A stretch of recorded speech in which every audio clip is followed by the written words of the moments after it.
कोयल बिना, हाँ कोयल बिना बगिया ना सोहे राजा, कोयल बिना बगिया ना सोहे राजा, कोयल बिना बगिया ना सोहे राजा, कोयल बिना बगिया ना सोहे राजा, कोयल बिना बगिया ना सोहे राजा, कोयल बिना बगिया ना सोहे राजा।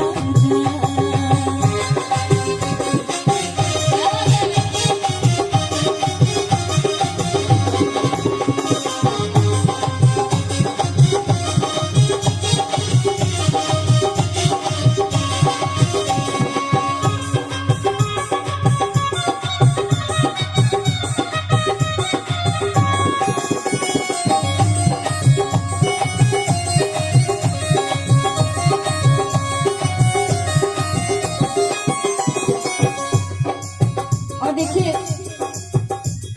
एक लड़की ही होती है जो बहुत सारे रिश्तों को एक साथ लेकर चलती है।